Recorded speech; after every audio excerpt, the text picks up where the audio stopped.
Kwa nafasi labda nikumbushe tu kwa lugha ya kawaida kwamba mwaka huu ni mwaka wa uchaguzi, bila kuamsha hisia za watu. Nafikiri sisi tunaelewa nafasi yetu ya kanisa. Mapadri tufanye nini? Watawa tufanye nini?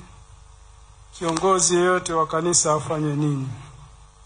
Kwa hiyo kimsingi sheria za kanisa ni wazi kuhusu padri au sister, kwamba mtawa, padri au kiongozi yeyote wa kanisa hapaswi kushiriki katika kampeni zozote za siasa, wala hapaswi kutambulishwa na chama chochote kwa kuvalishwa gwanda lolote la chama fulani la siasa au kiashiria chochote.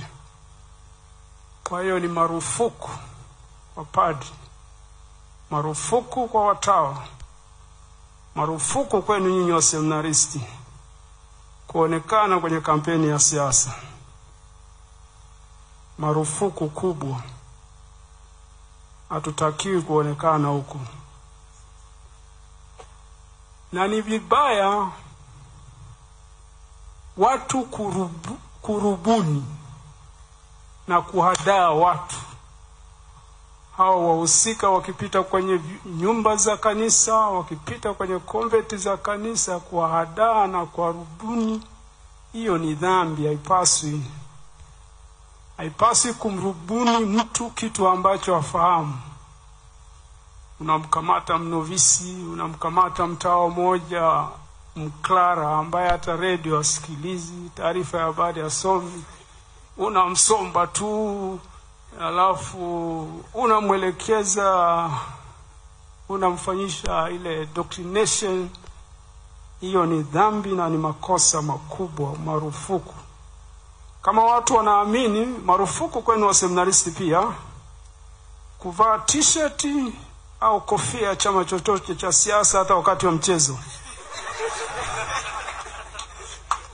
Marufuku hata kulala nayo usiku. Hata kama mgombea ni kaka yako. Silete unajisi kwenye kanisa, marufuku.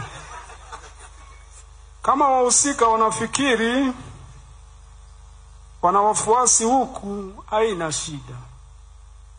Siku ya kupiga kampeni inaeleweka.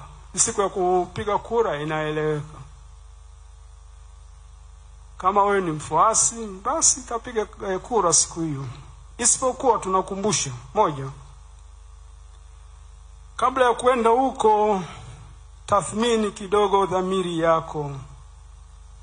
Lakini dhamiri inaweza kuwa potofu isipokuwa na uelewa wa kutosha. Nafikiri hapa kuna mapadi moralist wataelewa zaidi hilo na wanaweza kutuongoza katika hilo.